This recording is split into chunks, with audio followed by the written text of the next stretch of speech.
Apparently not. We probably ought to have him work on communicating stuff when he's going to attack. Or we probably should be done sooner than that. Ready? Anyway, You ready? Stick your finger right there. All right.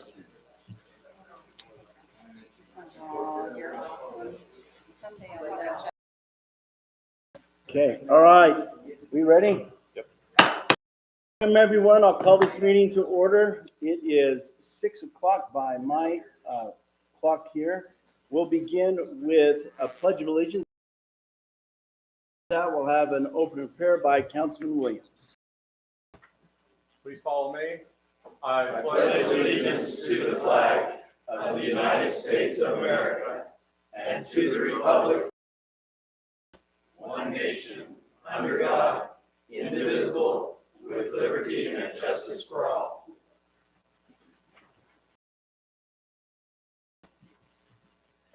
Our Heavenly Father, this beautiful evening, ask a blessing on this group assembled. Help us to do what is right. Help us to do the things we need to do to move this town in whatever direction we decide it should go. Help us to be respectful of one another. And if you have time, please send some rain. We say these things in the name of Jesus Christ. Amen. Amen. Thank you, Councilman Williams, Councilman Sip. All right, let's go next to our agenda. Mayor, I think there's a little issue with our agenda. The first 5 items on business 1 through 5 are actually a planning and zoning. We don't even need to talk about them.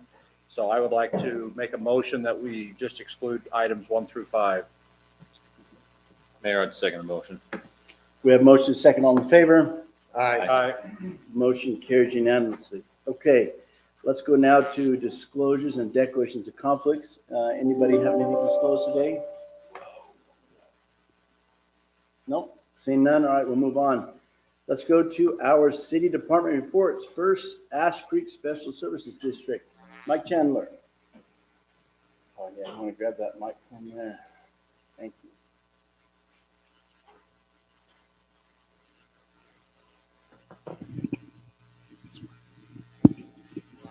Just a quick update on a couple of our projects. Our Anderson Junction Pump Station is underway, but currently waiting on the delivery of materials. We've got a polymer wet well that is about 70% completed at the production facility. So we anticipate in the coming weeks delivery and getting moving on that pump station project in the next couple of months. Yes, that was awarded Interstate Rock. Is doing the job. Secondly, we have just a quick update on our Tokerville bypass project. We are moving closer to our deductive change order. We requested a cost proposal from the contractor for a change of materials on the project. The cost came back significantly exceeding what we had anticipated, and in response to that, our board authorized an additional $160,000 last Thursday night in order to remove the existing manholes, and we would be providing the manholes and supplying the materials while the contractor maintained the install costs. So we're in the process of executing that right now. It means a net $160,000 change, which the district will absorb, as opposed to a $580,000 change, and gets us the right materials and the things that we wanted in the Tokerville bypass road. So that's one of the items we are working on executing, hoping to have that order in and everything taken up by next week at this time. Did you have a chance to review the bid schedule B to make sure those manholes are polymer as well? Yes, so they have been. We're working with Todd a little bit to change some of his measurement and payment. Some of that was, I've got to help him. I either need him to clarify it to me. Mainly it was just window dressing on how he put together some of the measurement and payment. But otherwise we were fine with what he had, and we'll pay the additional portion that we had added onto that as well. So just a quick update. We're almost complete with the state's review on our Confluence Park water reclamation facility.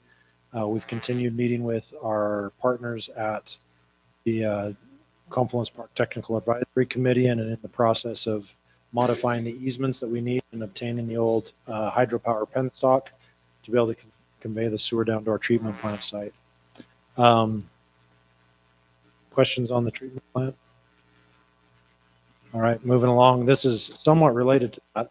In that I think most of you are aware that the Washington County Water Conservancy District is completing the Title 16 study that's under the Bureau of Reclamation to be able to pursue funding for reuse on a region-wide scale, which I've been involved with several of the other utilities that work in both the drinking water supply and the wastewater treatment and reuse side, and working closely with the district in that.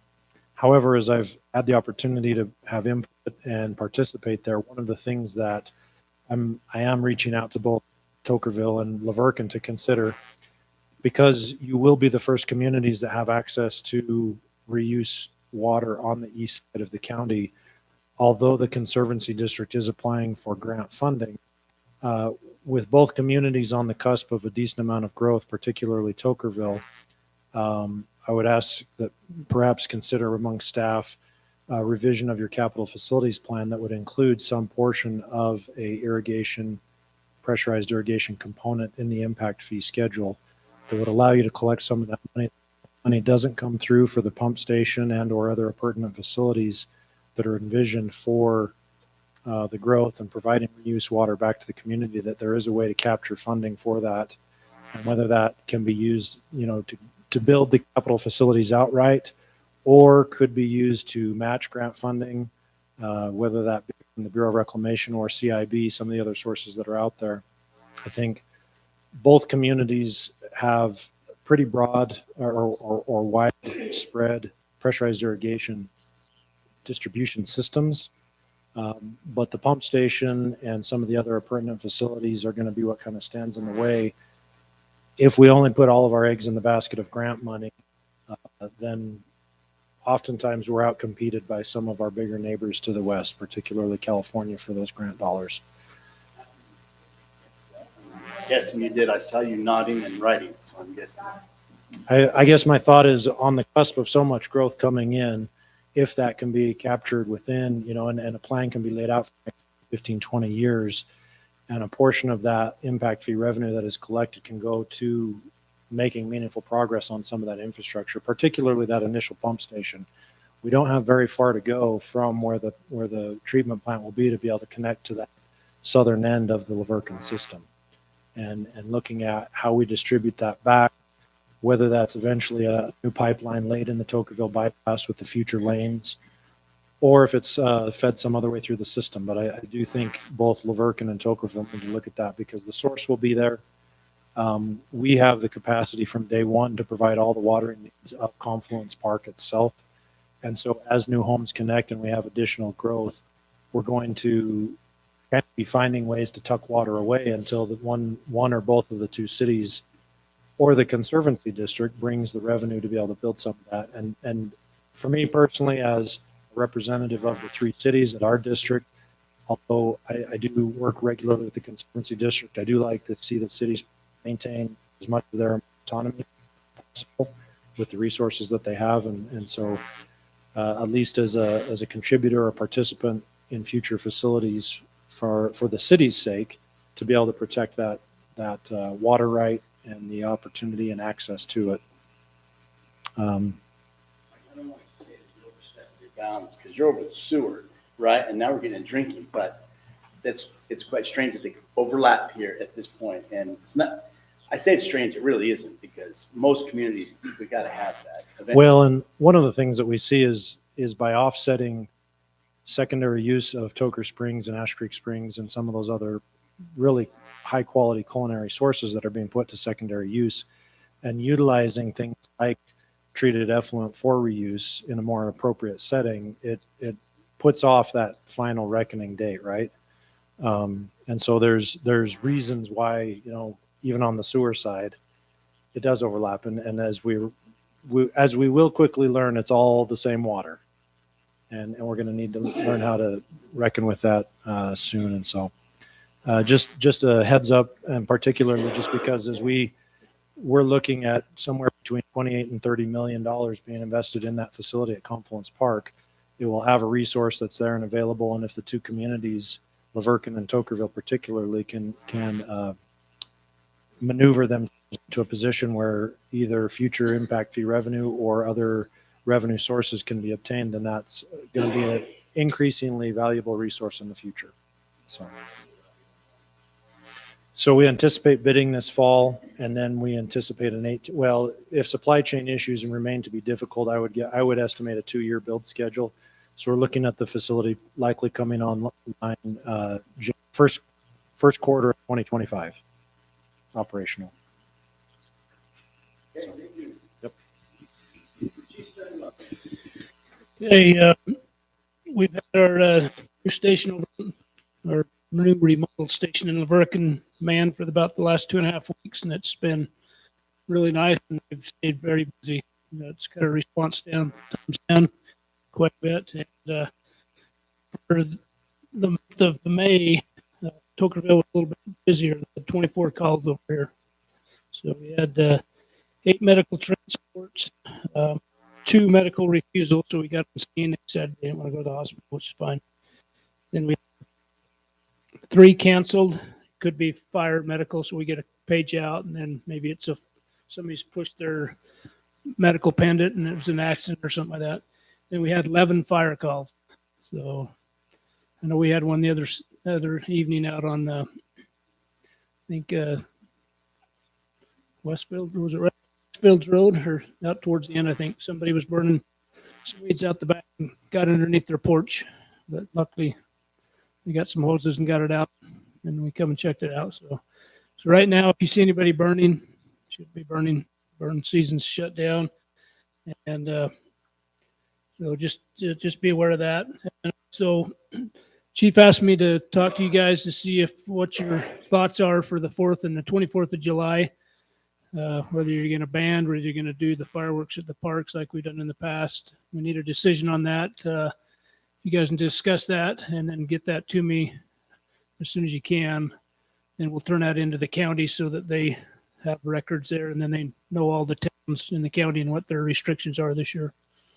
So that'll be a good thing to talk about and make a decision on that. So. Okay, so good thing about that is I was supposed to be on duty that night, and I was on Kolob, and it was just beautiful.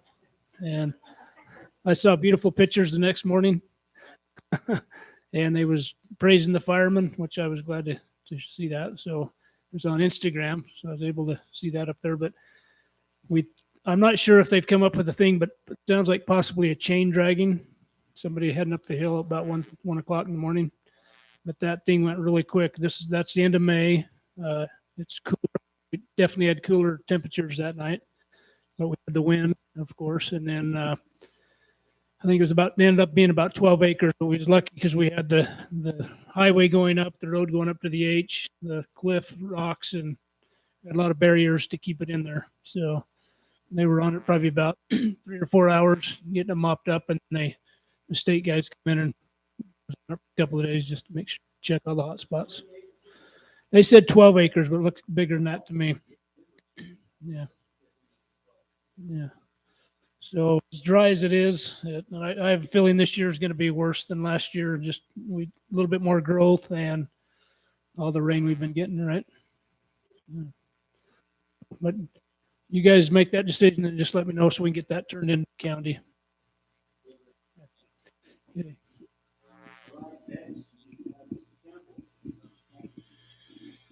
Planning Commission has 6 public hearings next week. So your next month, it's going to be pretty busy. There's a lot coming through. So we're smiling. And also, I was going to ask, you guys had the landscape ordinance in front of you guys, the one that was presented by the Water Conservancy District, and it's now in front of us for review and some changes. But as a consensus, did the city council decide that they want to try to push that through? I don't want to put a whole bunch of work through it and look, it's a big document and then get it to city council and not be adopted so I can't remember if you guys had a consensus on whether you wanted to adopt it or not.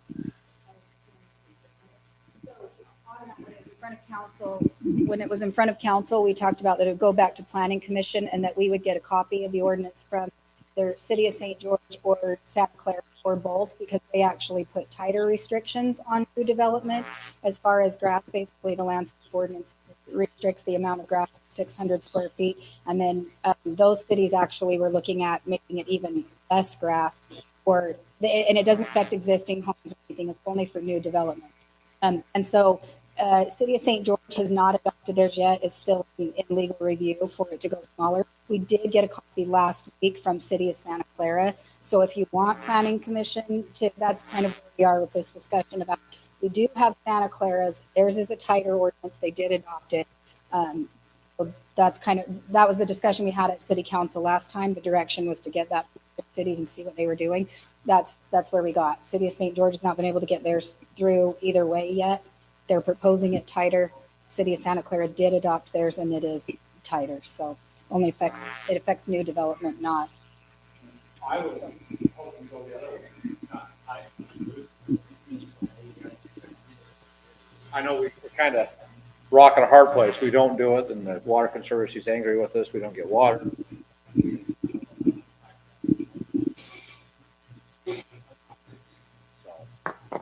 Yeah, and I know the water district has had further conversations with the builders, and so I don't think we want to go any more stringent than what the builders are suggesting. So I think we want to find out what they have, what their most recent discussions have been. But I don't even have a vote in this council anymore, but I do think that some water conservation mechanism, it would be wise to. Oh, absolutely. That's why I say we could adopt what they have. I want to regulate it even further than what they've And I come out to us and said, hey, this is what we want. I don't want to go that one step further, so. Or we may want to look at changing it just for the fact that we have an existing TSWS system, and maybe we need to have two parts for it.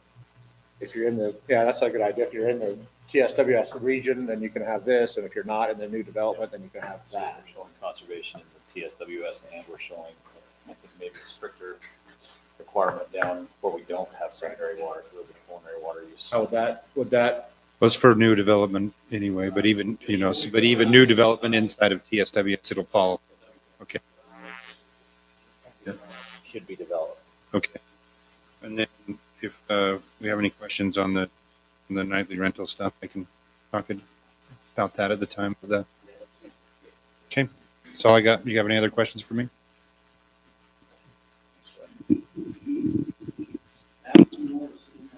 All right, so the financial report, Ruth and I, she's obviously the treasurer, we attended the local seminar that we hit verdict at CATC just for additional training. Hinton verdict 2 weeks ago, who provides accounting assistance. We reviewed the audit, the financials again, and the budget. Spending is still on track. 97% of the year has passed, and we've spent 86% of the budget. We're obviously next year's fiscal budget. The next public meeting to present the budget is on 6/15/22. So you guys the public will have opportunity to comment as well as council before the final budget is set for approval. Again, the budget, we kind of went over this last time, but the budget is set to, with no truth in taxation, so no proposed increase. Roads report, Parkway project is obviously underway. The Westfield Road extension is in engineering review. Darren's working, getting the final signatures on that. We're still addressing the Anderson Junction water lines. We're working with Ash Creek and Water Conservancy and figure out what we can bring culinary water there and maybe some cost sharing, things like that. So economic growth. I attended DTAC today, which is obviously the Dixie Transportation Advisory Committee. And so we talked about, Tokerville has received approval of a UDOT technical planning assistance grant for our general plan. And so as of 7/1, the MPO is going to consider $95,000 funding toward our general plan. So that would be great. It will cost Tokerville citizens $0 to update the general plan. So we'll start putting things on our website, putting it on utility billing and all of that. One other thing is the MPO has now received a new type of funding. It's a carbon reduction program. They've never had this funding before, but it came down. It's about $400,000. They will receive in October. And in that, they're promoting active trails. And so today, on the list that we would possibly be submitting to a project that we could maybe receive that. They said they're probably going to give a ranking system. They'll probably give priority to anybody who is working together as cities. So if we did something, so I don't know if you would maybe want to consider Confluence Park Trail, something like that. But anyway, so that's something that we have the opportunity to look at. Our engineering pool, we received back all of the RFPs. We got them from 7 different firms. So Darren and I are going to go through those and the ranking and before we choose ranking firm. Everybody has really strong applications and high qualifications. Probably five cover needs of the city. And so, so some of them, the engineers that we currently work with are Sunrise Engineering, obviously Rosenberg Associates is floodplain manager. We have Alpha that reviews plan. And then Four Avenue Consultants and Bowen Collins are also submitted RFP. Economic Growth Farmers Market, we held our first one. We had 9 vendors. It was really great. I bought cinnamon rolls that I do not bake, but I'm someone who does. So I sold out in 1 hour. So all of that money, culture and rec the city. So we're getting there. Then What can we do to help promote that? yeah, we're going to put it on our utility billing. We've got it on our social media. Lots of people came and said, "Oh, we just wanted to see what this was for the first one." And so we're getting more and more applications all the time. So yeah, we're out at 30 vendors, and then maybe we'll do some sidewalk space if we have to. But it was super popular, so it was great. And then we're currently working on a development agreement with Firelight. We're addressing some of the permitted uses and some things like that. The ARC, we're going to wait until after July to consider to have a hall meeting to see if this is the direction that the city. Getting with us for 4th of July little booth so that they can. They asked if they could, and I actually had some questions about that because we have not opened up, Rachel and I talked about this, we have not opened up the 4th of July to any other developers. Rachel and I were like, if the ARC wants to have a town hall meeting, let's have a town hall meeting. But we do not want private developers at our 4th of July. I mean, quite honestly, because it's only one. We have not had any others. We have lots of other people building in the city. We're not having, we don't have even Firelight. We don't have anyone from Wasatch. So we maybe a better approach for the ARC. Yes, they obviously did want to come and have a booth at our 4th of July. They contacted us. But Rachel and I kind of feel like that's not really the time or place. That's really for citizens and things. Yeah, so Matt's coming tomorrow. But we'd like to set up something separate from the 4th of July. Local only. Well, and I guess I'm disagreeing, but not really. I understand the principle there. The hope was we do have a lot of citizens that show up, and in Tokerville, unfortunately, until something happens, nobody shows up. And so the hope was like, maybe we could get enough people that would see it, like some part of it, so that they knew to come to that open. Before that open house. I think if we hold something that's just for the ARC here, we're gonna have 20 people show up and that's gonna be it, right? And they're the ones who are already involved and understand what's going on or think they understand what's going on. So that was the goal, is it, I guess I didn't envision like a booth. I was just trying to figure out how we get more people to see it. So that's just it. I wouldn't mind, but when you, like, if you show up and they're the only ones there, how are you not showing favor? Yeah. Like, so how do you? What if they're not the only ones there? What if we invite a few of the others? Well, I don't know but then if it's the developers there for the 4th of July. Then we're not.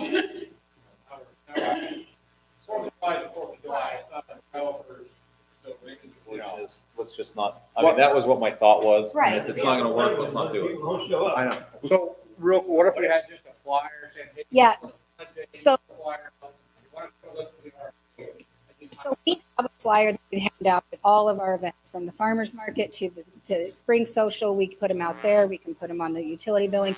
We have ways that we can do that. We have one that says coming soon. We did that January through the 24th of July. So we're ready to do another one. And if we put that on there, I think there are enough people that we could probably even contact and say, hey, there's going to be a town hall meeting for the ARC. Please come out, give us your feedback. I think there are ways I think that development has enough people that would be willing to to spread the word.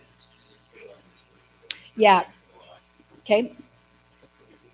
Then it's going to every Right. home. And just put it coming soon and doing it. Yeah. So maybe, Matt, maybe let's get a date on the calendar and then put that date on the utility billings with what it is. Yeah. And then that'll be their invitation. Great. How else to get it out there? Yeah. Because I just don't want people to especially showing up at the 4th of July and then being like, wait a minute, why is this a city function? And we have this developer that's here. Yeah. Yeah. Perfect. Thanks. Oh, jeez. They can buy a booth at every farmer's market. They'll have to. Well, Selling for 25. Maybe they know some. yeah. Maybe they know somebody. Better not be my somebody. She's making mine. So, no, just after that, yeah, our business licenses, obviously, we've got a bunch of renewals coming through. The farmer's market, we've got the 4th of July coming, the 4th of July. So that's where, the last thing I did want to say is where for that impact fee for that, for pressurized irrigation. We also are having Lewis, Young, and Roberts look at a public safety impact fee. So we'll add that to it. So that's all I've got. All right, let's move. We have a presentation from. Mayor, did the attorney have? I forgot Heath walked in. My apologies. I did see you walk in. What do you have for us today? Just a couple of things, and follow up to the question about the Washington County Water Conservancy District's landscaping ordinance or their proposed ordinance. I know for a fact that the Southern Utah Home Builders Association has given back to the district their draft ordinance with several comments and several suggested changes to it. And it took the Home Builders Association, you can imagine that conglomeration of different interests, to kind of get together on some standards that they would like to suggest. I'm wondering whether or not, I would hate to see us get too antsy to adopt. I'd like to see, because I'm of the opinion or belief that the district may come back with a revised version of the ordinance. So I would throw that out there. The other thing I did want to say is that we had a good meeting this past month with the staff and the city's conflict council, representatives from Firelight, going over a draft of a development agreement. And I just want staff to know that I got back red lines and comments from Bruce Jenkins today. So, and it seemed to be, I only got through about half of them, but it seems like we're making good progress there, and we're roughly on the same page. So I just want to give that update to the council. We'll have any changes suggested by him made, and I think that we've been talking about a special meeting, a work meeting for the council to kind of get in depth and ask any questions about the development agreement. Anything else for Mr. Snow? Oh, I snapped my plantar fascia tendon in a race this weekend. Those hurt. I'm laughing as I've done the same thing. It hurts. Completely. Did you a complete? Yeah. So not just a tear. I've been dealing with, I have a high arches, and I've been dealing with plantar fasciitis for several months. If you have it chronically, the way that they fix it is they go in surgery and they cut the tendon to release it. I think I did it non-surgically. Cheaper that way. Takes a little longer to heal, but you'll get there. Can I ask a question? Yes. So, It's an implant commissioning I can. for the, no, it's not. No, for the development agreement, the draft form is all that we're going to require or be required for the next phase. The city council will have any time to review the document, right? So that it's not going to be an emergency. You just need a draft form for the next document if you concur with that. It's quite far along. I mean, it's 5/6 of the way It's a big there. document. It's a matter of I'm just going to add one thing. I've received several phone calls of people that say, hey, we want to know where all of this information is that we can look at and review. If you need, it is on the state public notice website under Tokerville City, under the Planning Commission and the date. And they'll see the Planning Commission, the public hearing that were required by law to publish there. There's also all the supporting documents there if anybody wants to go take a look at those latest ones we have right now. Just used to have. Small, short videos in the Spectrum. And we, Now they've centralized that, so anybody, you can even put yourself on an email notification list.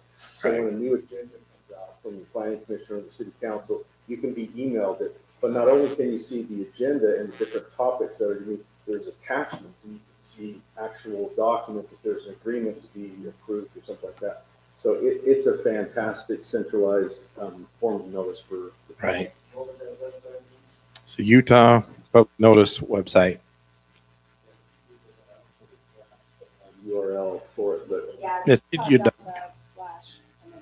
Utah.gov.pm and Paul, Mary, Nathan.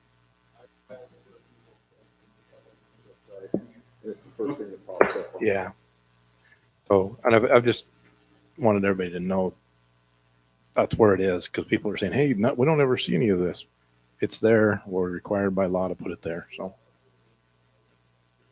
I believe we do. Okay. Which is a presentation by Utopia Fiber about citywide fiber options. Yeah, this is Roger. Darren and I have actually met with him, went through a lot of this PowerPoint presentation with Utopia is a little bit different. We just know that, topics are always broadband, fiber, all of that. So, yeah, here's the microphone. Roger. So, Introduce yourself. All right, I'm Roger Timmerman. I'm the executive director of Utopia Fiber. So thanks for having me here. I love talking about fiber, so hopefully you guys do too. You will after today, right? You'll be fanatics. The first thing is that's important to note about Utopia Fiber is we're not a business. We're not here selling you something. We are not a for-profit entity. We are a bunch of cities. We are interlocal, governmental, and so much like you have service districts or utility districts, things like that, we don't do that for. It's a little different structure. Interlocal is a little more broad, but we don't have authority to tax or collect fees or anything unless people actually want the service to sign up. But the idea of partnering with other cities and governmental entities, that is who we are. So we have founding member cities, there's 11 of them. And then with the success we've had in building these networks and paying for them, we've had a lot of cities approach us wanting to partner with us. And so now I think we, technically there we're one short of having as many partner cities as we have original cities. But there's a lot of them talking to us right now. The one you may have heard of, neighborhood, is Santa Clara. We just started construction on that project. We'll be done with that probably a little less than a year from now. It'll be built out. Let's see if this clicking here works. Okay.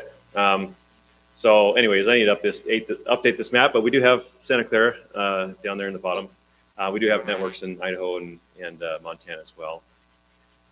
Historically, Utopia didn't do so well when it started. It had a first phase. The nice thing about this is none of our new partnerships have anything to do with that first phase. There's no liability.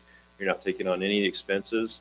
Since 2009, we've done about $460 million of fiber projects, and those are in partnership with cities, but none of those have had any financial shortfalls. So essentially, all of those networks are being paid for by just people wanting broadband service, signing up for the service, and the city gets their asset paid for. We are governmental, even though the system is on our books. It's not like we can take that out of the road and get to some other city. It's a public asset that's here to serve the community forever. Some people will say, well, wait a second.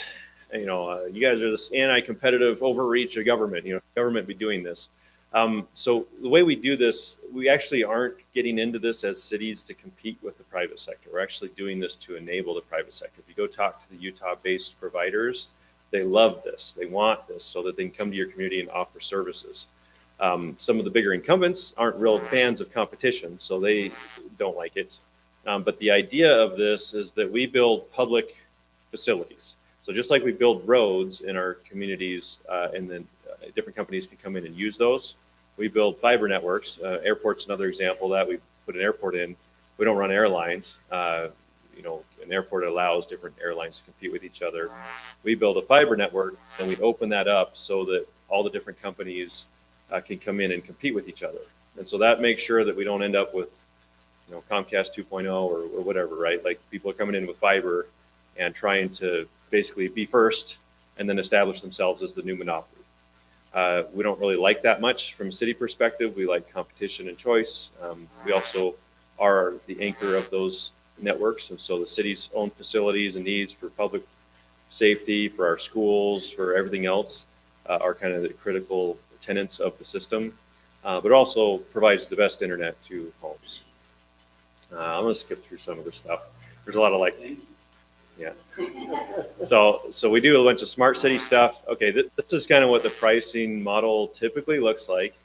One of the things that we may need to do is have a little bit of adjustment there. As inflation and construction costs have gone up, we've considered having it be a $40 fee instead of a $30 fee that we charge to those that sign up to kind of make these things pencil. The concept, well, I'll get the structure of it, but essentially you'd have an all-in cost of what we charge plus what you pick from a service provider, adding up to about $65 a month for a 250 meg connection, unlimited, symmetrical, fiber connection, a little bit more for gigabit, and a little bump up there for 10 gig. We're looking at lowering the 10 gig pricing. There are actually some options for about $5 cheaper than those prices available right now, but that's kind of right in the middle of like an average. Again, we don't set those prices. We set the $30 price, but then those private providers, they compete with each other and set their retail prices of what they offer their services on the system from. We've got 16 different companies that compete on there. And we'll skip through a bunch of this stuff. A couple of things. We're the largest network of this type in the country. So it says 140,000. I think we're up to about 160,000 locations where we get it. We've got over 50,000 connections out there.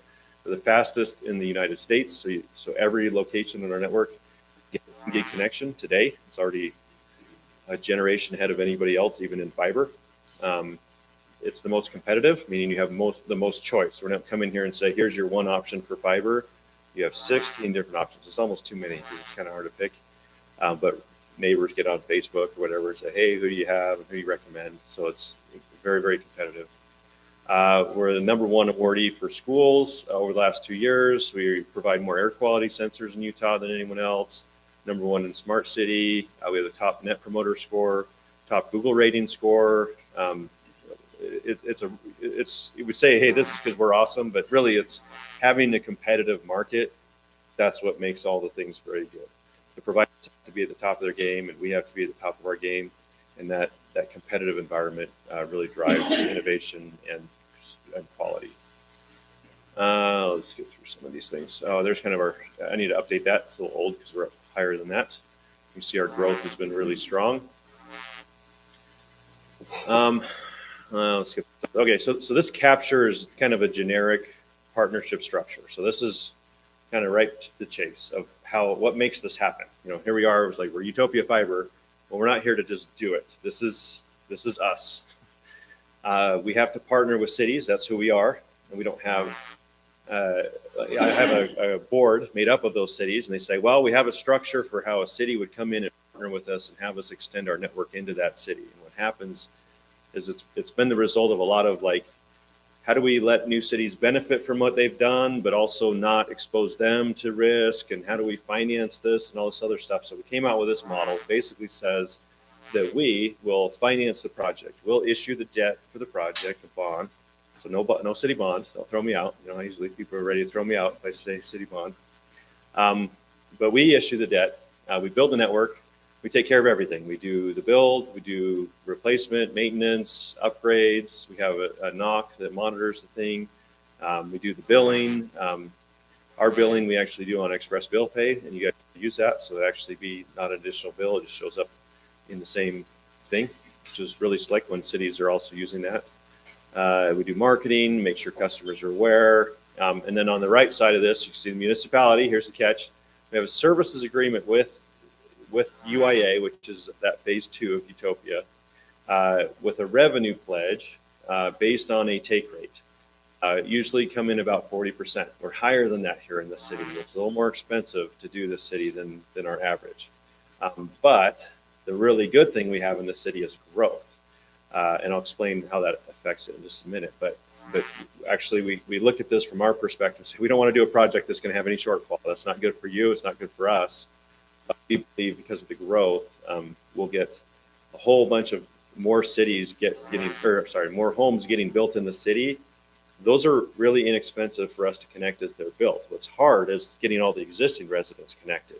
And we essentially get those new homes and the revenues for those to pay for the bond and the debt to cover the old build. And that way everybody in the city gets the service and it becomes a citywide service rather than what all the private companies will do, which is just go in and cherry pick the new stuff and ignore all the old stuff. And, they'll do what's profitable to them, which normally is fine. Like, yeah, private sector, they have that right. But broadband has become a necessary service for our communities. Really, households are at a huge disadvantage nowadays if they don't have decent broadband, which is why we're having so much growth in a lot of these new partnerships. So this is us and cities basically saying we're going to use both the growth and this model to make sure that we get citywide access to that. If we didn't have the new growth, this would be kind of hard to get this to pencil. So the idea here is that everything that we've done up to now, getting into even this area, we've done a lot of trades and swaps with UDOT to get connectivity, and we're in a position we can get to your city very quickly and easily because fiber routes we need to get here are already here, at least within a couple miles. So we don't have a huge incremental cost to get here. That would have been a problem a number of years ago. And all of our backbone, all of our facilities, all that stuff, we've already taken care of it. This phase 2 is kind of the incremental. We'll come in and say, well, we'll guarantee the cost, we'll issue the debt, we'll do all this stuff, but we do have this agreement that says if we don't have a certain amount of customers on the system, the city may have to make up that difference. And it's done in the form of a loan, so you do get it paid back when we do get enough customers. That's a point of risk and exposure to the city. We don't beat around the bush on that, and that all comes out to we need X dollars, and we need so many customers to get those dollars. And again, the beauty of that is if we need, it's a little different than what we went through. Our team had been doing a final review, and it's a little bit of a crystal ball because they're over there being a little more conservative, saying, well, we think there's going to be a lot more homes built, and we'll draw the line here. And we do need to do some more work with the city to decide exactly where we want that line drawn of how many homes we're planning for and what the forecast is. And again, to some extent, the city, it's a crystal ball. You don't know exactly when homes are going to be vertical. But anyways, with that, we draw that line and basically say, this is the initial system. Phase 3 basically says all future costs beyond that are not on you, they're on us. We will pay for, we'll end up investing probably millions of dollars of money without any guarantee from the city for all new growth. And from all of that new growth, all the customers and revenues from those customers count against that revenue guarantee. So over time, your risk goes down. So we may come out of the gate and say, we may need to go get 50 or 55% take rate if not a single house was built. But because we expect so many houses to get built over the next couple of years, really we only need 45%. And then over in a few more years, it'll go down to 40 and 35 because of growth. And you guys, maybe I shouldn't speak out of turn, but I think you were planning on a lot of growth. So maybe, we don't want, but it's kind of happening. Yeah. So this is one of the reasons it would be good to have growth.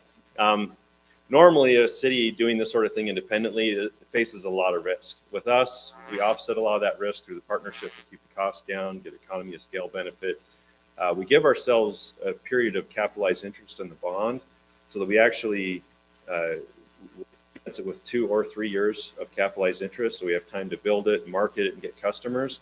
And all the revenue in that first period accumulates and acts as basically a bank to buffer against any potential shortfall. So when we say we need to go get 40 or 50 or 60% take rate, we actually have like 4 to 5 years in most cases to get to that point. Well, in this city, that's especially cool because of that growth. Again, it's, if we've got to get that 550 homes today, out of the number of homes, that's a pretty high mark. But 4 and 5 years from now, that's potentially very low, very easy mark to get. This was a financing model we did. When we did the updated model, it kind of came out more like this. This is a little higher numbers than we were looking at initially. Some more locations, but you probably have more than that potentially here in a few years. It was more expensive. We financed that. This one, the up or down on this, plus or minus, is really, but if you were to finance that, like a $3.5 million project, it comes out to about $20,000, almost $21,000 a month. Well, we need $21,000 a month out of the customers then, right? It's just simple math. That number divided by, if we do a $40 a month subscription fee, that's 522 subscriptions. If we have 522, we're solid. You get that asset paid for by voluntary subscriptions, no cost to the city.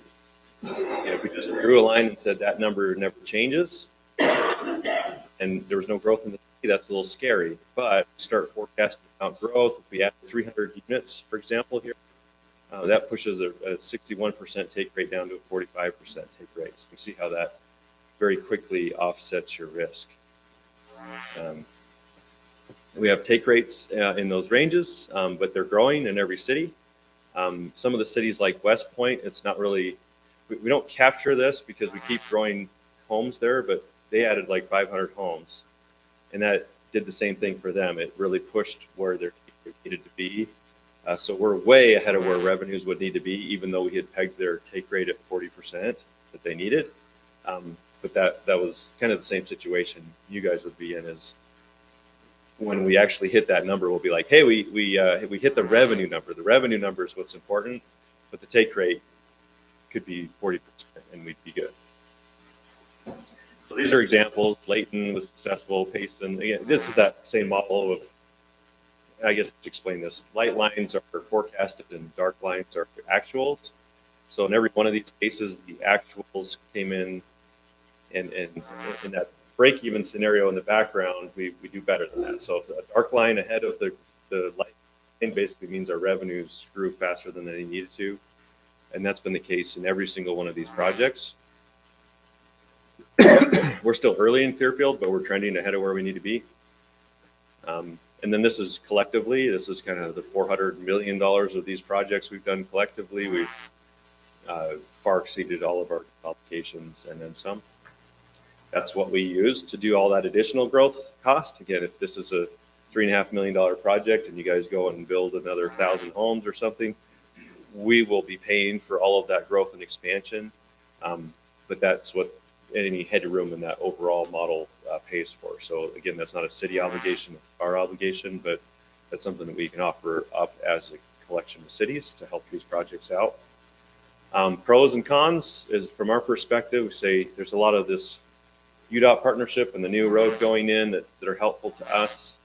The take rates, I think, are actually would be very good here. You don't have very good broadband today, from what we can tell. Agree with that. The cons are, it's a little far away, but not too bad. We're assuming the soil's pretty rocky. From what we can tell, we do a lot of rocky builds, but we're okay there. And then initially we're looking at very little non-residential. So that any business that comes in, say we're selling something for $500 a month to a business, that offset a whole bunch of residential connections. So business is really good. Well, today there's not business here, but in the future there will be. So that's a whole other setting of risk that come in as you guys have some developments in the city. Okay, and I guess that's basically where I wanted to conclude. Is we've done this kind of captures the proposal and the structure of that. We've kind of done designs where there's a little bit of crystal ball work of like, where do we really want to draw the line of what would feed into an agreement? And then the question is, are you interested in more conversations or steps forward on this. Obviously, this isn't on the agenda for any sort of decision today. It's mostly to see in the city. Would you want to have additional discussion? And then as one other item, we would like to pursue in parallel to that immediately a franchise agreement so that we can get into some of the road open trench opportunities as those roads are getting built. We are talking to other cities in the area that would benefit from that route, even if we were to just go through the city. So cities to the south and all the way over to Zion. I think next week I'm on the one that's right there. Springdale? I'm on their agenda next week. So, and then I visit tomorrow and benefit from this. We've got a lot of cities in this area that are looking to do these partnerships. So we want to get that route, no matter what. The franchise agreement allows us to make use of the right of way. Any questions? Do you have? How long of an agreement would the city have with Utopia? At least, I'm assuming long enough to cover your bond obligation. Yep, it matches the term of the bond. That's one of the things that can be adjusted a little bit. Our typical agreement's been a 27-year agreement. And what that is the 2 years capitalized interest, and there really is no obligation, but it's in the agreement. And then 25 years of payment on the bond. As we work also with Louis Young on our financing as our financial advisor. Who you also work with, apparently the name came up. They suggested we may want to do 30 years if we were like looking at take rate. It's like, well, if you take that down a little bit by going 30 years, that's something that can be adjusted. But all the ones we've done to date have been 27 years, and we just did one at 30 years. Any other questions? Is this information all, you have the whole So presentation? the new updated one she's got on her computer here. If you want me to PDF it or something. She can do that. She can do that. All right, thank you. Okay, thank you for your time. We appreciate that. Okay, let's go to our next item. Item E, public forum. This is where any member of the public may step forward. If you do, please state your name, address at the microphone, and limit your comments to 3 minutes. Thank you. Anyone? My name is Raymond Betts from 370 West Shangri-La here in Tokerville. I spoke last month about the receipt of these books. It's been exactly 2 months since we gave these books to you. I also mentioned we spent a considerable amount of money printing these up for the city council so that mistakes would not be made in who you're working with as far as developers. We feel the information in there is important. And speaking to one city council member, he said, I would like to see this book. Yet, I guess we're still waiting for the city attorney to review the information. So I had an attorney review this. It took him 45 minutes to do so. And a concern that was expressed to me inadvertently was that the cost of reviewing this book. So I'd like to pledge today to the city council that I will pay the city attorney's fees if he will review these books up to 2 hours. And eliminate any excuses for you not being able to receive this information. We feel that the community should be able to assist in making sure mistakes aren't made, like that big, huge monstrosity up on the skyline or the road on this side of the hill, as I discussed last time. Mistakes seem to be being made here. We want to avoid any future mistakes. We would also be interested if the ARC is going to have a booth at the 4th of July, that we know about that so that we might be able to put out a booth and disseminate some information so that people of Tokerville can choose between and make some decisions based on both amounts of information. One last thing I would just like to bring out personally is I keep hearing this comment about, well, this was done a long time ago. And so now we're faced with what we have. And, you know, politics is a lot like basketball. It doesn't matter who had the ball, who shot, who missed. Who has the ball right now is what counts. And you either, dribble, pass, or you shoot. The bottom line, it's with you right now. And as a resident here that pays taxes, and we pay, my wife and I pay a considerable amount of property tax, some of which comes to the city. We are looking for our city council to look out for the best interests of the citizens of Tokerville and not for themselves or whoever they may represent that we don't know about. So we would hope that you would take the responsibility, no matter what's happened in the past, to deal with it now and represent the will of the people here. Thank you for your time. Thank you. Anyone else? Okay, seeing none, we will move on to our next item on the agenda, which is our business. We previously discussed striking items 1 through 5, so we'll go to item F6, discussion on ordinance regarding the nightly rental. This was presented to the Planning Commission. They voted to recommend with a 5-0 vote. Everyone had a chance to review that? Any questions or comments, concerns? Daisy, did you just send this out an hour ago, an update before the meeting started?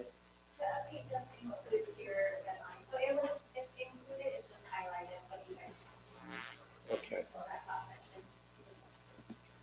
And everyone followed the main purpose behind what Planning Commission is suggesting? Go ahead.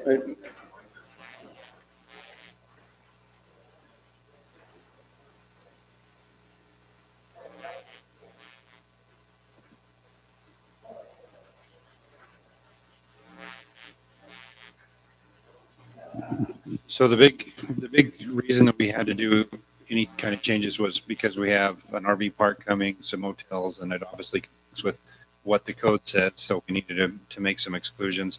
While we're in there on the first page, we just made it a little clearer for the detailed drawing so that we can see it, not have to go out to the side and look at something for parking. And then the one structure thing was kind of a combination of some words from Heath that clears up that there's not multi structures being used for it. It's just one dwelling or under the same roof of one dwelling. And then the last page where we made the exclusions for the hotels, motels, and RVs. And then we switched over and made some exceptions. So the exceptions are for some stuff that was asked to be brought in for the model homes and the great big subdivisions that are coming so that they can facilitate selling their properties and having people come in and use their house and get the experience of it. So we went back and forth quite a bit on this, on the dwelling numbers that was going to be allowed. And then we also put the stipulation that it would have to be a conditional use if they want to do that inside their subdivision. So it takes away a little bit from the nightly rental ordinance as a residential nightly rental ordinance, but it's half forward if you look like it.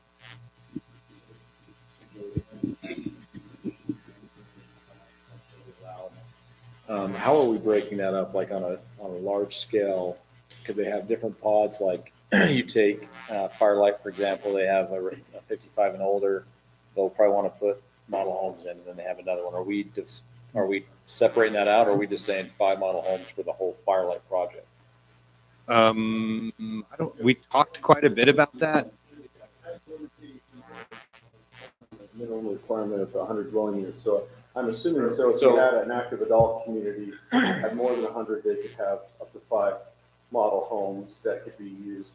And then if they had a different development that had like 200 homes planned in it, and they wanted to do a row of model homes, that they also used a couple of them as. They could have 200 model homes. I know that for the developer, a very popular thing they've found for marketing out there is they have in Sunriver what's called vacation villas. And if someone is very interested in considering buying a home in that community, they can come and stay for a couple of days, take tours of the whole community, see all the different projects and things that they're doing out there, all the activities. And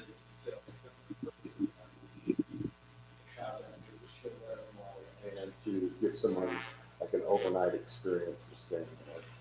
So, which I don't have what I was trying to figure out is if every 100 units allows you to have 5 model homes, you could have, if there's 4,000 homes out there, you could have 200 model homes. Is that what we're wanting, or The intent is the way it reads, is that there's only 5 allowed for the development? For the entire development. But they have to have 100 homes to meet that requirement, because we didn't want somebody that was doing 20 units to come in and have a model home and then build another one as a sold and rent it out.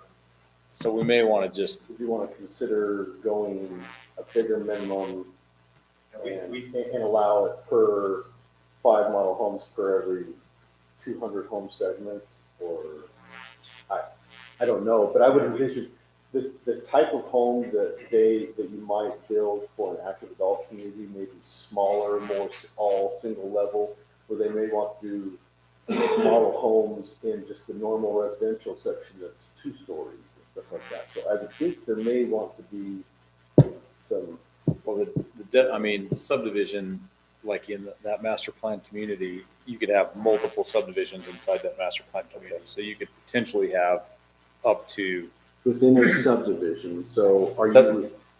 That's where I'm hung up. Do we want to have 200 model homes Like I said, potentially? we went back and forth on this, and what we tried doing, and then the only thing that we really went back and forth is the number, right? So Mhm. you can total for, you can think of 100 acres, you can think of 500 acres, you can 2,000 acres, you don't know what that's gonna be. The one thing we're trying to eliminate is actually creating a nightly rental zone. So when you're talking about 2 and 3 story houses, and, so what we wanted to do is keep it residential. If you want to keep anything in the nightly rental ordinance residential, let them go to a hotel or motel. I mean, they're going to be in the same subdivision, right? If they want to stay in their neighborhoods, these people are going to buy in that neighborhood and put them in that neighborhood. And so that's why we kind of bounced it back and forth a bunch of times. We didn't know where that number should be, but definitely we didn't want 200, homes scattered out through every 100 Well, dwelling units. then I would probably suggest, because I read subdivision and I see the minimum requirement of 100 homes per subdivision, and you could have multiple subdivisions out there within that entire community. So if you're concerned about having an aggregate possibly of 200 over that entire 1,700 acres, so maybe you ought to bump that up to 200, five models per 200 or something like that, which would cut that number. My concern is inadvertently, by doing this, I am approving a nightly rental zone for 5 homes every time they have 100 units. That's what I'm saying. So that's where I'm hung, like, I could have 200 units that are inadvertently approved as. The way we wrote it is that you would need to have a subdivision that's larger than 100 homes. Right, so you have, like, let's talk about there's somebody, or an applicant here that has like 1,700 acres or something, right? So they have a development that's more than 100 homes, right? So they qualify to do this, but if you don't, that's the stipulation wasn't that you get 5 dwellings per. But that is a critical difference. Yeah, You're we saying, need to you're make saying sure they that have that's- a development that's over 100, Yeah, but we this didn't. is a subdivision? We didn't want something with 20 homes to come in. Yeah, and do I this. don't, So that was what we're trying to differentiate. Probably need to use a word different than subdivision. Right. development agreement or. Because I can see a purpose for it, right? Like I can see a purpose for having 5 model homes in a 55 and older community, and I can see it for an act, like, I can see the purpose, but I just don't want to have this. I'm more in favor, quite frankly, of having a nightly rental zone so that whoever moves there knows what it is, period. Right? There's no question. It is that's what it is. Frankly, you can have, if we're talking about Firelight, and if it does obtain NPDO overlay zoning, you can have any use that's permitted in any of the city zones, including nightly rentals. And in the development agreement, it's very specifically regulated that those vacation villas or nightly rentals can only be used until the phase of the subdivision is built out, then it has to be, the homes have to be sold. That's what I was just about to say, some kind of a sundown clause that once the subdivision's full, they go away. You know, Either that, or if they're going into another phase of that subdivision, the 5 on that one go away. and then You move get them. 5 on another. Yeah, I would love to see if the subdivision's full, That's what it was, that, 5 active at any time. Okay, so then I'm not advocating for any number, I'm just saying we probably then need to change the wording subdivision, put per development, which could include multiple, per development, including master plan developments. Gotta be a way to. But in my opinion, once the subdivision's full, those need to be done away with. Yeah. And move it to another subdivision, so. Yeah. That's something we need to. I guess my question on that would be, they're gonna propose, it was just where you're from Firelight. Firelight is gonna propose active adult, right? Sun River phases 1 and 2. Phase 1, it's before the city now. Phase 1 and 2 are gonna be 40 lots each, so 80. What they're proposing is a phase 1 and 2, that would be 40 lots, 40 lots. What they want is phase 3 to be 9 units of nightly rentals at a unit for market in that neighborhood. People know that. So what's before the city is 88 lots with 9 of those, which is fine. I'm not opposed to whatever you guys decide. It's your decision. But what I'm saying is saying, so no more than 5 allowed. So I guess my question is, Toker Hills 1 through 4 is single family homes, right? So let's say they build 55 and older, right? If they build 55 and older that has that ongoing at 80 homes, they'll be able to have 0, right? For that. And then if they do another that's just villas, yeah, then and then they do the villas, so they're actually going to have none ever. I'm a little bit leery about. Yeah, which is, I'm just saying the way that reads. Yeah, so are you saying that they would have 1 model home over here for active adult and then have 4 over here for? You could end up with them everywhere.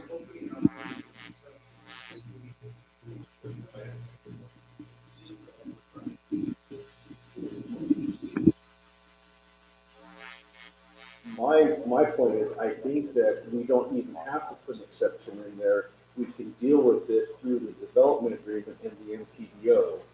Yeah, because what I'm saying is the way that that's reading is, let's say you can have no more than 5 model homes, but you can have 1 model home over here. You can have 4 model homes over here. What I'm saying is like, you have model homes throughout the city. And we can clear this up in another meeting, but one of our meetings with conflict council said that that's Outweighs the I don't, that's just what we were told. I'm just saying, it's not, I mean, there's obviously it's just a discussion tonight, but. So then the other thing that I bring up to Hampton, because I think we need to clean that up, but I think about Toker Hills and we have citizens that live on the hill and they could choose, right? So the citizens that are there could end up with 5 nightly rentals or model homes right behind them, and they didn't have a choice in that ever, right? So then we have to make sure that those get buried in the subdivision somewhere. I don't know. I want to make sure that they don't end up with nightly rentals next to people who don't want nightly. I think that's a staff. We've got the trust in our staff that they're going to think about those things. But so once the lots are As developed, as preliminary plats are coming in, they're looking and say, I don't know if we feel comfortable recommending approval on a plat that's got 5 model homes that could be overnight rented. So Heath, right next to what might, existing residence. but that's not on preliminary plat. See what I'm saying? Or plat. So they're going to build lots. They're going to go build 100 lots, and then they could choose when they build that. They're going to come in and pull a normal building permit, and they're going to build those homes wherever they want. I think we need to identify right on the plat which ones are going to be built. So we don't require that at this point. Yeah, they kind of have an idea where they want them, they don't know which time or which, or whatever, but I think. Did we already have preliminary plat on 4 phases? Preliminary plat approval. I mean. But that's also why we put a conditional use permit in it. Yeah, that's pretty much. So the Conditional use we permit can would give us the designate, we ability can to say, do that. no, you can have the conditional use. You can do that, but only here, not there on these. I mean, if it's too difficult, I don't know why we want to have an exception for model homes personally. That's my take. I don't know why we need to have, it's kind of an unusual thing anyway, but If you can find a way to work it, okay, but I wouldn't spend a whole lot of time. If something's gonna be too complicated or too difficult to enforce, then And Joey, I would say my concern with the way this is written right now is just that I feel like you could manipulate this to have 200 model homes total if you had 4,000 lots. So I think that'd be problematic. I don't think we have any ability to control where they get placed. And not that we should be able to dictate all of them, but like there is an issue with Tocqueville Heights for sure, right? Or Toker Hills, because it borders that subdivision. So they could make a decision to put it right next. I mean, if they could go build a model home up there right now, and we'd have to start. So those would be the items that I would be concerned about. Under the exception number 4, it says that a conditional use permit is required.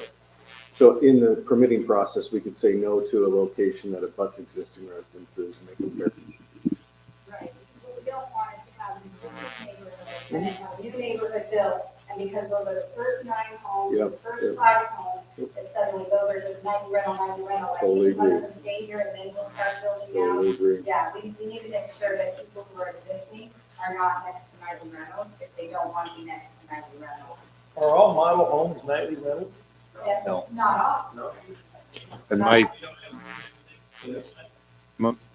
so my other recommendation is that is figure some wording and make that in the motion, because we do need to exclude for the RV park because it's going to be coming fast. So the reason we're trying to, this got hung up in planning commission 1 month too, because everybody wanted to change it after it came through as a public hearing already. So we already extended it. We do have some people that needed to go through, or we needed to go through as a city so that we're not violating our code. Could we tie it down and say like every 500 dwelling units, you could have 5 model homes for that? It's up to you guys. I mean, yeah.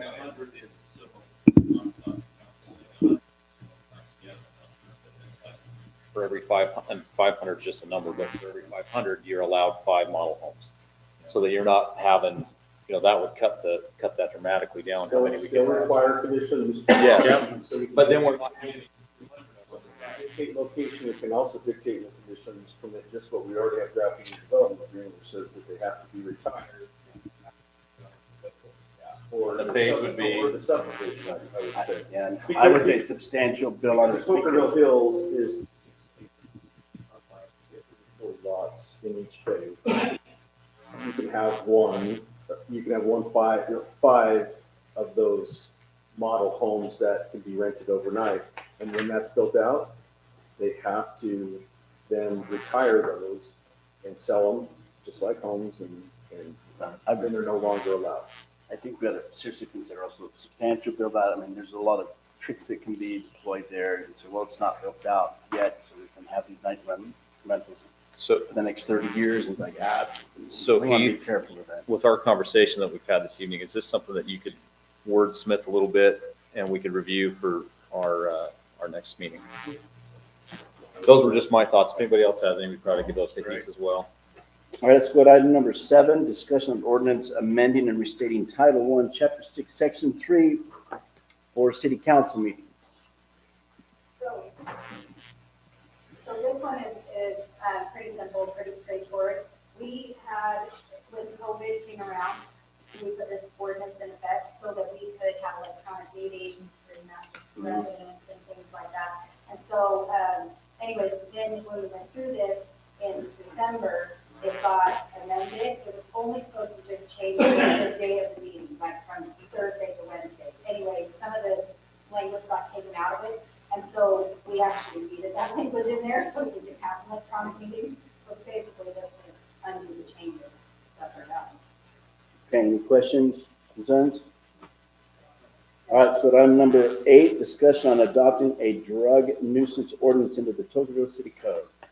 So this is one, as most people know, or some people might know, we have hired for the city, we have hired, Sheriff's Department. so we go through Washington County. I think this is off. I don't know. We go through Washington County Sheriff's. So we go through Washington County Sheriff's Office for our police, our public safety. And they contacted us, asked if we would be open to having a meeting with them. We have hired code enforcement as the city, and she's doing a great job. She's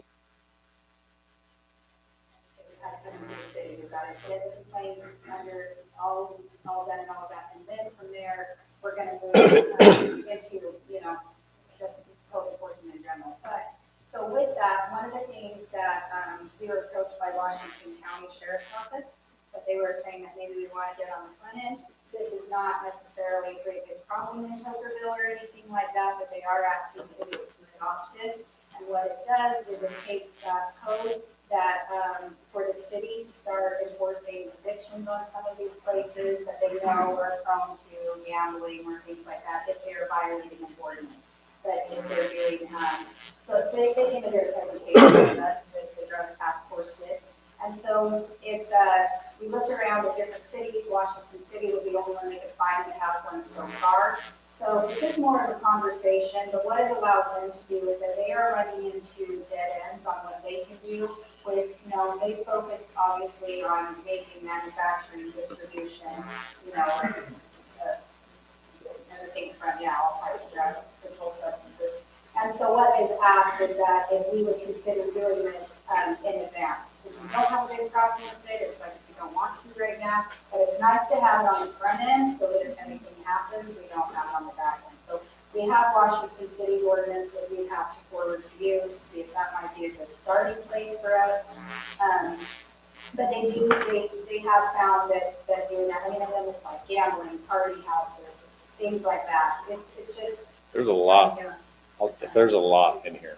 I know, it's long, I know, and so it's just for Is it attached? I don't see it. review. We don't have. It wasn't in the anything shared yet. file. How'd you, I don't know how to get that. I don't have it either. But as a general rule, is it Whatever something days they we gave me. want to consider? So it's just a conversation to see, it's obviously, it helps Washington County Sheriff's Office for us to have that, it gives them a little bit more, Okay, so we have an ordinance that makes it a nuisance, and then if they come upon a home where one of these activities are occurring, they are going to do what? They're going to cite them a violation of our ordinance, or we then have to prosecute it. Well, see, and that's the conversation, you're gonna be invited to meeting Monday. Okay, I have, Conversation with the county, and the county attorney to decide who would be responsible for this and that. This is very preliminary, I just wanted to let you know. Yeah, if they want us to pass it on a municipal level, but they'll prosecute it, absolutely. Okay. No, I have no problem with that. But if they're asking us to do something and then they're putting the onerous expense and cost and burden on us of having an interlocal agreement with the justice court, prosecuting in their court, pay for a prosecutor, pay for a public defender, all those things, then I'd probably say, let them cite them for manufacturing of drugs or possession of drugs, which is a state crime, and they have to prosecute it using their prosecutors, their courts, and their public defenders. I think what they're seeking here is there's some teeth that we can add to our code that help them with their enforcement side. Would love to help. And prosecution. And- As long as it creates, And they it doesn't actually- create a huge Right, expense. and Yeah. the thing is, in the PowerPoint that, no community is 100% free, obviously. Sure. And so the PowerPoint that they actually did present had actual, Statistics. and numbers and things, so we did not, Well- what I'm saying is, so there are some of these places that do exist within the city. And We can, and you know that we can call the sheriff's department and they can run you a report and show exactly the types of citations and for And we what, get if they're that on drug monthly, crimes. so we do within see the city. that. Yeah. We do get that monthly from them, and one of the things with this is that we want to make sure that we are not sending our city code enforcement to places that they are known for this, because, right? And so some of these complaints, we have had, we've had some complaints, we've had a complaint from citizens that are like, you need to go out, you need to address this, they have too many dwellings, they have this and that, and we have to kind of be like, okay, but that's ongoing. That's an unknown, yeah. And so they were like, if you want us to really have the right to do that, we have no problem doing that, but we need some help. Okay. Like the mayor said, a little bit of teeth that allows the sheriff's office to do certain things at the nursing. Totally, I'm down with that. Council, I would read through this. I mean, this is like all of our nuisance items are covered in here, spotlighting, the lighting, parking, Well, that's what I was vegetation, gonna dust, ask obstruction of garbage containers. We can carve some of that down. Do we Okay, so need- they're okay with us modifying this document and, okay, They were like, this is just a starting point Okay. that we got, so So yeah. my question to you is, you're looking at that, do we need Yeah. a separate We have a ordinance nuisance ordinance. on this, Ty? Or if we have a nuisance ordinance, do we just incorporate the drug side of it into our existing nuisance ordinance? Correct. I would make it a subsection of our nuisance ordinance and have it treated as a crime. That's what they're asking for. We actually already have a nuisance for like, oh, the garbage cans are tipped over, Yeah. that's a problem. And you have too many junker cars. We already have a nuisance for this, but they want us to add this drug section, particularly to it includes criminality. So as a landlord, I've been notified by a city that I had a tenant that had a drug issue in there. And I was advised that I had to evict them. Correct, that's Okay. what they're asking for. But as a homeowner, what do you do there? You can't evict a homeowner. You can't. All they can do is at that point in time, charge there's, them with there's a fine schedule possession, put in here. manufacturing, distribution of Correct. controlled So it'll We substances. make it through misdemeanors up to felonies, arrests, all sorts of that. But we want to make sure that we've got the sheriff's office dealing with those. It's not kinds of just for things rental rather than- properties, right, it Right. comes in handy, it's what it's common in. Like, so Gary, it says in here habitual nuisance, any property determined to be habitual nuisance shall be subject to a fine of $250 per day. Notice of nuisance, $250 a day, fine collect, I mean, there's some fines and very defined items in here. Right. But council should, I mean, I didn't see anything. I know that you said just for the drug side of this. It jumps right into all nuisances. They're- what they're- And so they've lumped it all together. Yeah, because they're presenting this for everybody in Got the it. county. How do we enforce collecting fines? Do we need to end up having to get a prosecutor hired to do that, or? Right, that's the meeting he's going to. Yeah, okay. Excellent. Okay, anything else? Their date, time on that? All right. Let's move on to item number 9, which is a discussion on House Bill 313, the ballot drop box interlocal agreement. Yeah, I'll let Keith speak to Yeah, there is, the legislature decided, fine, it's their prerogative, but to require by state law that counties to properly conduct elections under the Utah State Election Code has to require a physical ballot box in each municipality, which the county is willing to do, but they want to have an interlocal agreement with each city saying it can be here, it can be located within your city building, and this is, we'll pay for it, it'll be this box, everything like that. And it's just a very simple, very benign interlocal agreement. I looked at it, reviewed it, and thought, not a problem with that. It's just the city trying to cover their, or the county trying to cover their bases. They drafted it, and it's fine to me. Any questions, anyone? Okay, thank you. Let's move on now to any council reports anyone wants to bring forward at this time. So Mayor, I have a couple items that I would like to bring up. City Council for June 15th, which is our business meeting. I will not be in attendance. Council and Peart will not be either. Is everybody else going to be here so that we have a quorum on the 15th? Yes. And Mayor, what's your status with that? It's unknown. I don't know whether I can be here or not. Okay. So I had that one we needed to go over. I'll be here. Gary and Chuck. All right, and we'll have at least a quorum. Okay. And then the other thing that it got brought up in our last public forum, the nightly rental enforcement. And staff, had we passed that on to our code enforcement to start working on? Okay, perfect.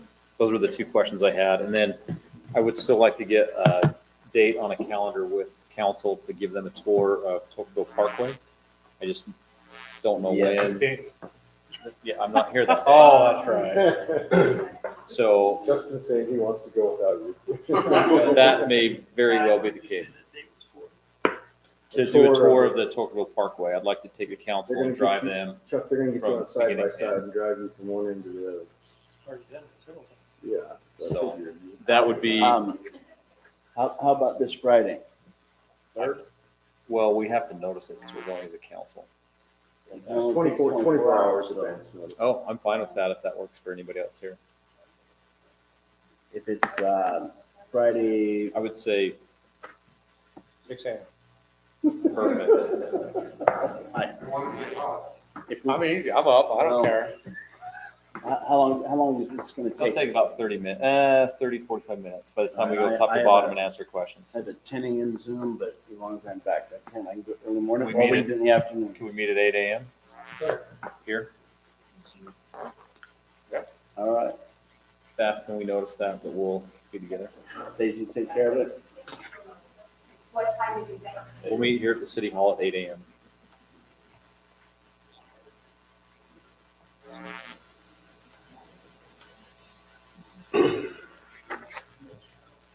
Okay, anybody else, anything they want to bring forward at this time? I have one matter I want to mention. I've been contacted several times by several people about the water flowing down Ash Creek. At this time of the year, well, between our Tocqueville Springs and the Lower Ash Creek Springs, the creek is dry. And that's a problem for multiple reasons. One in particular is a fire hazard because it can get really dry in there. So we've had multiple discussions with several organizations, including the Water District, Hurricane, Laverican, trying to find a solution. We don't have a solution yet, but I think we're getting reasonably close to a solution.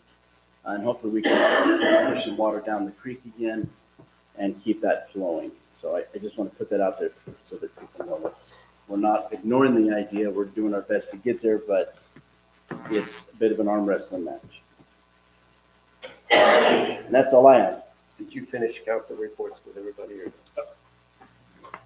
I don't need anything. No, we did have to let Miss Tocqueville go, and she has now been replaced by our first lieutenant, Which is, Michelle Pierce. Is now the Miss Tocqueville. By the way, nice job with the Memorial Day event. That was good. Thank you. There were some of us that attended that on Monday. Was it good on Monday? It was probably quiet. There were about 24 people that did the same stupid thing I did. So, Yeah. but, you know, the. Yes. You were supposed to Go speak at home. that one. Go home. Go ahead. Okay, just an update. The Confluence Park Bridge is behind schedule right now, but I'm trying to figure out what's going on there. Mosquito abatement, they're looking for some seasonal help if anyone wants to go out and find mosquitoes. They've got about 480 traps out there right now trying to collect mosquitoes. Next meeting with DTEC is June 21st. And Washington County Solid Waste is having a National Day of Service on 9/11. So I can bring additional details later on, but they're sponsoring a community cleanup and also household hazardous waste pickup on that day as well. That's all I have. Councilman Williams, you have anything? Okay, thank you all. We are adjourned. I would And the like time to- is 7:29 I would p.m. like to propose that we have a closed meeting. Discussion of the character and professional competence. I'll second the motion. All I'll second the right. motion. We have a motion and second. All in favor? Aye. Okay, oops, I don't vote on that. Sorry. Yeah. I'm good.